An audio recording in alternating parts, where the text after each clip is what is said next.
Hey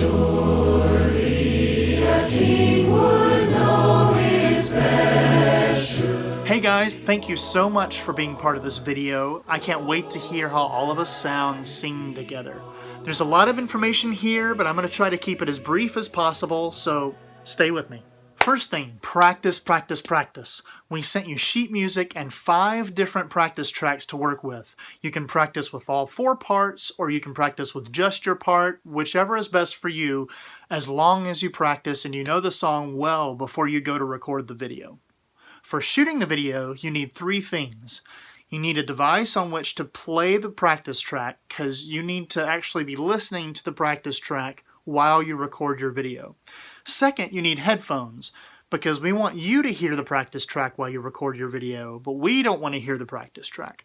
A little bit more about headphones. We prefer that you use earbud headphones just because they're small and they're easy to hide on camera. I mean, you can see mine, and you know they're there, but they're not big and bulky like some studio headphones. And third, you need a device to actually record the video. Most phones won't actually play audio and record video at the same time. So most likely you'll have to have 2 different devices, but I'll let y'all figure that out. You can use laptop or desktop cameras, but those cameras tend to not be as good. Ultimately though, use whatever you have, it's fine. Alright, this is very crude. This is an example of how your video should not look or sound, but I wanted to show you my setup so that you could see one way of recording your video. I'm playing the song from my laptop into my headphones so that I can hear the click and the piano and all that, and then I'm singing and recording video on a phone. And so in most cases you're going to have 2 devices because, like I said, most phones can't do both at the same time. If you figure out a way to do both on one device, that's great. But I think most people are going to have 2 different devices. So you can do this either with a computer and a phone. You can use 2 phones, just as long as you have something to play the song with and something to record the song on. It doesn't really matter. Use your front-facing camera. That way you can see what you're shooting on your screen as you shoot it, and you can make sure that you're getting a good shot. Good lighting. Make sure you're somewhere where we can see you. Not too bright, not too dark. I'm shooting next to a window. You can see the light on at least half of my face. Because if we can't see you, we can't use your video. Your voice could be the prettiest voice in the world, but we want to see you as well. This is a video. This is what I like to say. Find a place where we can see your face. Good sound. Find a quiet room, turn off all fans and air conditioners and whatnot. It'll get hot. Also, you need to make sure you're close enough to your microphone to get good sound.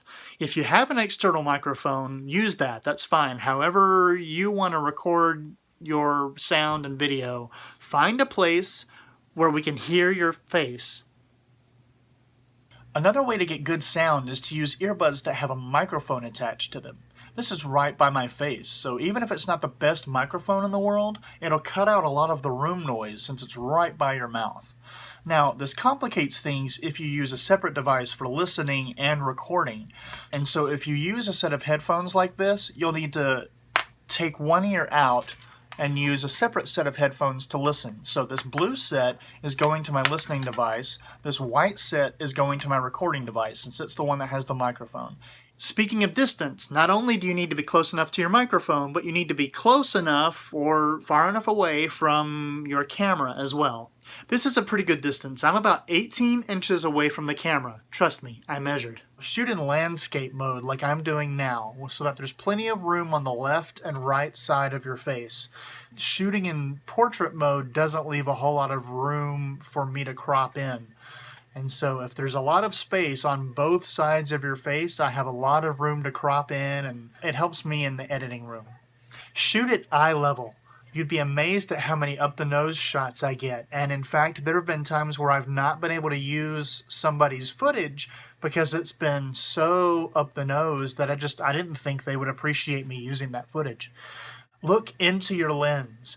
There's a huge difference between looking at the lens and looking at yourself on the screen. I mean, it doesn't seem like much of a difference when you're actually doing it, but as you can see, it's huge. when you actually see the person on camera. So find your lens, and if you can, or if you need to, mark it somehow so that you know where to look. That'll completely change the delivery of the song if people think you're singing directly to them. Obviously, you can look away to look at music if you need to, but let's say you have music right here, but then if you look right back at the camera, it's huge. Otherwise, you have looking down at the music and then looking away at yourself on the screen, and there's no real connection like there is right there. Wear solid colors. We can't have anything with logos or slogans. Anything copyrighted cannot be on your clothing. Now, exceptions are Region Harmony shirts, Praise and Harmony shirts, or anything affiliated with the Acappella company, Acappella, AVB. That's fine because we own that. But anything else copyrighted, you cannot have on your clothing. So it's safe to stay with just solid colors. Release forms. These are very important. You have to sign a release form or you cannot be in the video. That's just how it is. We have to have permission to use your image and your voice in this recording. So please make sure you sign that release form or we're going to come after you. We will, I promise you. Labeling your video. Before you start recording, write your name and where you're from on a sheet of paper or a card or something and hold it up in front of your camera. Hit record and wait a few seconds. That way everybody's videos begin with their name card. That's the first thing we see so that we can pair that up with your release forms. Slating. This is one of the most important parts of the process. We sent you 2 folders, a practice track folder and a slate track folder. When you're learning the song, use the practice tracks. But when you go to actually shoot your video, it's important for you to use the slate tracks. Okay, I'm going to walk you through the entire recording process with a slate track so that you know exactly what to expect in the moment. Start recording on your recording device. Hold up your name card so that we can see who you are. Take out one of your earbuds. This is another reason why we recommend using earbuds, because it makes this whole process a lot easier. Hold one of your earbuds up to the microphone of your recording device. Now, it's your responsibility to research where exactly your microphone is, because y'all have so many different devices. We can't answer that for everyone, so we have to leave that to you guys. Hold up an earbud to the microphone of your device, and that's when you'll start the slate track. Head slate. Okay, get ready, and 5, get into position. 4, 3, be ready. Cue track.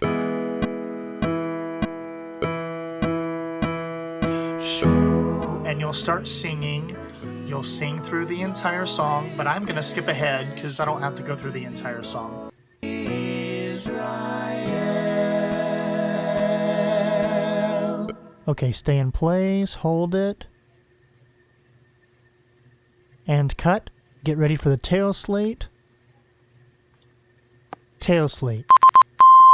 Okay, you're done.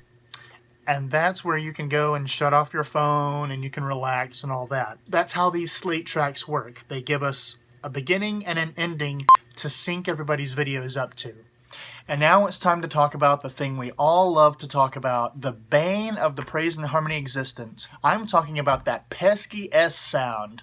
Whenever there's an S at the end of a word, you need to take that S and move it over to the beginning of the next word. Let's take a common love, for example. A common bond holding us to the Lord. It's not holding us to the Lord. Fight the urge to close down on that S early, because as many of you know, we end up with a lot of holding us to the Lord, and that makes Melissa's job a living nightmare in the editing room, I promise you. So instead of us to, it's us to the Lord.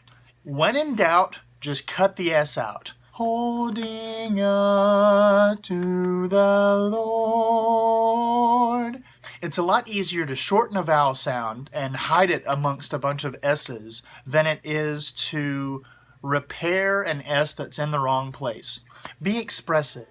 One of the hallmarks of praise and harmony videos is the genuine expression and heartfelt emotion of our singers. So make a little extra effort to express the meaning of the song with your faces. Because while musical quality is important, quality of expression is much more important. And that's why we want you to practice and know the song well before you go to record, because if you're not focused on getting the notes right, you're free to express the meaning of the song. And that's the thing that people are going to see and experience more than whether or not you got the notes right. Once again, have fun, enjoy making this video, and I look forward to singing with you guys.